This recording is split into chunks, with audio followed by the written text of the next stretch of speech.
lakini kadhalika ni kuzieka mbali alati na vyombo mbalimbali ambazo zimebeba fikra hizi, zikiwemo ma TV, jambo ambalo sisi tukizungumza kuna watu hawatuelewi. Watu wana sisi ni watu wa karne gani?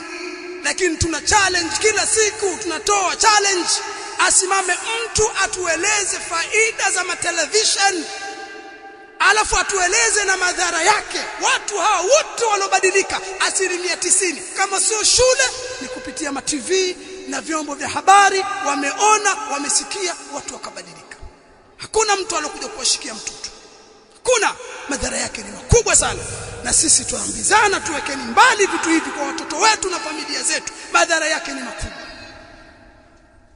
Lakini kadhalika izzatu nafsi, kuna watu wametolewa katika dini kwa sababu ya shida na njaa. Misaada mbalimbali katika njia walitumia kuleta misaada ya madawa, mahospitali, mashule. Izza ya nafsi ni kitu muhimu sana. Kama una shida, wewe tafuta maisha yako katika njia sahihi, si uwe na nafsi dhaifu. Unaweza kununuliwa ukauza dini yako kwa aradh min ad-dunya. La, ni lazima uwe na izza ya nafsi. Tumuombe Allah tabaraka wa taala awarudishe waislamu katika dini hii, dini ya Uislamu, dini kamili. Tumuombe Allah tabaraka wa taala awaonyeshe wale ambao hawajaona khairi ya Uislamu, hawajaona ukamili na ubora na fadhila ya Uislamu, Allah awaonyeshe waweze kufuata.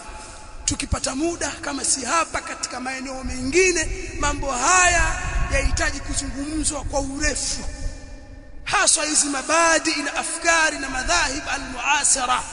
Tupate muda yazungumzwe kwa urefu kabisa, na tutanukuu maneno tukipata muda ya watu wasiokuwa waislamu walokiri kumkiri Mtume Muhammad na hii dini. Kama engeliendelea kuwepo, basi Uislamu wote ungelikuwa na nuru ya Uislamu. Wako walotamka namna wakati wa bwana Mtume na maisha yalivyokuwa yana khairi, wakati wa khulafa watu waliishi katika khairi kubwa kabisa. Tumuombe Allah awarudishe waislamu katika hilo, na sisi Allah tabaraka wa taala tumuombe atuthibitishe katika dini hii kamili.